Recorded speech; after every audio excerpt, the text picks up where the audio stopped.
তো হ্যালো ভাই ব্রাদার, কি অবস্থা, কেমন আছো তোমরা? আশা করি তোমরা সবাই অনেক ভালো আছো। বাট ওয়েট, আমাদের ইন্ট্রো দিয়ে এখন শেষই করতে পারলাম না, আমাদের নিনি আপু চলে গেলেন। বাট প্যারা নাই, চিল। আমাদের পিনিক মামা কিছুক্ষণের মধ্যে আমাদের নিনি আপুকে দ্বিতীয়বারের মতন দেশে আনার ব্যবস্থা করে ফেলেন। বাট ওয়েট, এদিকে একটা সুন্দরী চাচি আমাদেরকে ফায়ার দিয়ে পালানোর চেষ্টা করে, বাট সে তো জানে না আমাদের কাছে আলাদিনের হারিয়ে যায় কোনাই নামক টুনটুনি আছে। আলাদিনের হারিয়ে যাওয়া কোনাই নামক টুনটুনির সাহায্যে আমরা সুন্দরী চাচিকে ফাটিয়ে দিলাম। সুন্দরী চাচিকে ফুল বিদেশে পাঠাতে না পাঠাতেই দ্বিতীয়বারের মতন আমাদের নিনি আপু আবারও চলে গেলেন।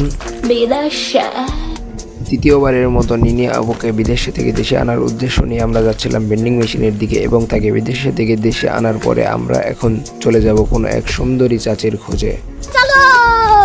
আসার সাথে সাথে এক সুন্দরী আকাশ থেকে ল্যান্ডিং করতেছে। কে এই সুন্দরী, এটা জানার উদ্দেশ্য নিয়ে যখনই উপরে যায় তখন দেখি আরে এটা তো আমাদের ভিডিওর প্রথমে বিদেশে পাঠানো সেই সুন্দরী চাচি। সুন্দরী চাচিকে দ্বিতীয়বারের মতো বিদেশে পাঠানোর উদ্দেশ্য নিয়ে আমরা আবারও চলে আসি নিচের দিকে, এবং দ্বিতীয়বারের মতন সুন্দরী চাচিকে আবারও পাঠিয়ে দিই।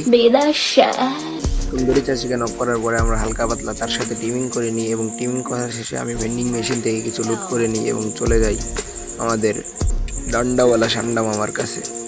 ডান্ডাওয়ালা সান্ডা মামার কাছে আসার পরে আমাদের হাতে যেহেতু আছে এক বিসি, নো ডাউন নো ভয়, করে দিলাম ডান্ডাওয়ালা সান্ডা মামার উপরে রাশ, এবং আমাদের কাছে থাকা রাশিদরি নামের এক ধাতুবস্ত্র দিয়ে তাকে করে দিলাম নকডাউন, এবং সাথে সাথে ফিনিশ। ডান্ডাওয়ালা সান্ডা মামাকে ফিনিশ দেওয়ার সাথে সাথে আমাদেরকে পিছন থেকে আরেক ডান্ডাওয়ালা সান্ডা মামা হালকা পাতলা ড্যামেজ দিয়ে দেয়। বাট আমরা গুলাল দিয়ে যখনই প্যাক করে মেডি করতে বসি তখনই আমাদের গুলালটা ফাটিয়ে আমাদেরকে পাঠিয়ে দেয়। ভালোবাসার ভাই ব্রাদার, যারা ভিডিওটা এই পর্যন্ত দেখছো প্লিজ রিকোয়েস্ট চ্যানেলটিকে সাবস্ক্রাইব এবং ভিডিওতে লাইক করে দাও। আর যদি তোমরা এই ভিডিওতে তোমাদের ভালোবাসা দেখাও তাহলে আবারও তোমাদের সাথে দেখা হবে নেক্সট অন্য কোনো ভিডিওতে। টাটা, বাই বাই, আল্লাহ হাফেজ, ভালো থাকবেন সবাই।